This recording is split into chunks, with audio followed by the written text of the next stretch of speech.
കേന്ദ്ര ഗവൺമെൻറ് സ്വീകരിച്ചിട്ടുള്ള തെറ്റായ നടപടികളുടെ ഭാഗമായി, ജനവിരുദ്ധമായ നടപടികളുടെ ഭാഗമായി, രാഷ്ട്രവിരുദ്ധമായ നടപടികളുടെ ഭാഗമായി അവരിനി അധികാരത്തിൽ വന്നുകൂടാ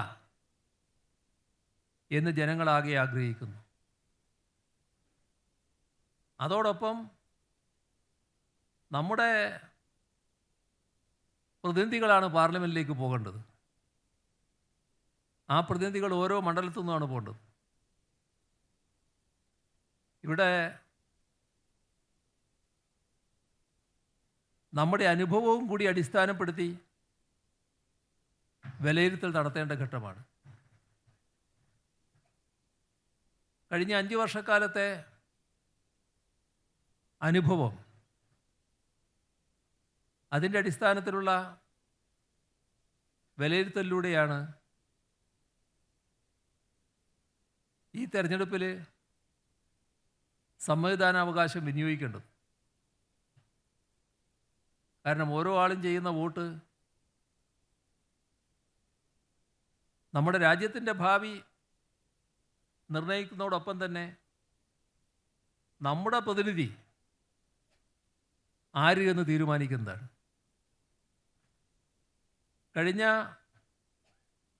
ലോക്സഭാ തെരഞ്ഞെടുപ്പിൽ ഒരു പ്രത്യേക സാഹചര്യം സൃഷ്ടിക്കാൻ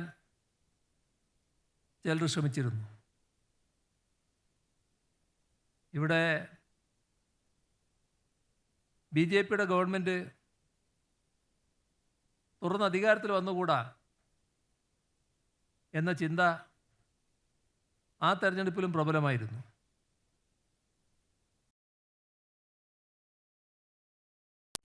പ്രധാനപ്പെട്ട നേതാവ് രാഹുൽ ഗാന്ധി, അദ്ദേഹം മത്സരിക്കാൻ സ്ഥലം തിരഞ്ഞെടുത്തത് വയനാടാണ്. വയനാട്ടിൽ അദ്ദേഹം വന്ന് മത്സരിച്ചപ്പോൾ കോൺഗ്രസ്സുകാർ നടത്തിയ പ്രചരണം രാഹുൽ ഗാന്ധി വിജയിച്ചു പോയാൽ പ്രധാനമന്ത്രിയാകുന്നു എന്നായിരുന്നു. ഒരു ഘട്ടം കഴിഞ്ഞപ്പോൾ ആർക്കും ഭൂരിപക്ഷമില്ലാത്ത ഒരു തെരഞ്ഞെടുപ്പായിട്ടാണിത് വരിക. അപ്പോൾ പ്രധാനം ഏറ്റവും കൂടുതൽ അംഗബലമുള്ള കക്ഷി ഏത് എന്ന് നോക്കലാണ്. കാരണം അവരെയാണ് ഗവൺമെൻറ് രൂപീകരിക്കാൻ ക്ഷണിക്കുക. കോൺഗ്രസിൻ്റെ അംഗബലം കുറഞ്ഞു പോയാൽ രാഹുൽ ഗാന്ധിയെ പ്രധാനമന്ത്രിയായി ക്ഷണിക്കില്ല.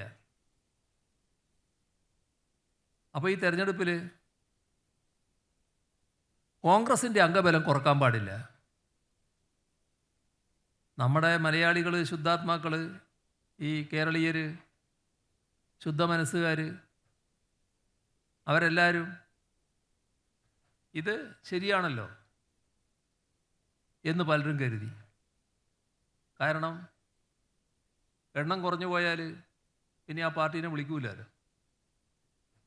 അപ്പോൾ ചിലരൊക്കെ കണക്കാക്കി LDF-ൻ്റെ സ്ഥാനാർത്ഥിയുണ്ട്, LDF-നോട് പ്രത്യേക വിരോധമൊന്നുമില്ല. പക്ഷേ ഈ തെരഞ്ഞെടുപ്പിൽ കോൺഗ്രസ് ജയിച്ചു പോയാലാണല്ലോ ഈ പറഞ്ഞ ഗവൺമെൻറ് രൂപീകരിക്കാനുള്ള ക്ഷണമൊക്കെ ഉണ്ടാകുക. തൽക്കാലം LDF പോയില്ലെങ്കിലും ഇവർ പോട്ടെ, കോൺഗ്രസിൻ്റെ സ്ഥാനാർത്ഥി പോട്ടെ എന്നൊരു നിലപാട് പൊതുവിൽ പലയിടത്തും ഉണ്ടായി. ഇരിക്കട്ടെ, ആ തെരഞ്ഞെടുപ്പിൽ കനത്ത തിരിച്ചടി LDF-ന് ഏറ്റു. LDF-നോട് ഒരു വിരോധവും ആളുകൾക്കില്ല, പിന്നീട് ഇത് കാണുകയും ചെയ്തു. എന്നാൽ ഈ ഒരു സമീപനം പൊതുവെ എടുത്തു. ഇപ്പം 5 വർഷമായല്ലോ. ഈ 5 വർഷക്കാലത്തെ അനുഭവം എല്ലാവരും വിലയിരുത്തിക്കൊണ്ടിരിക്കുകയാണല്ലോ.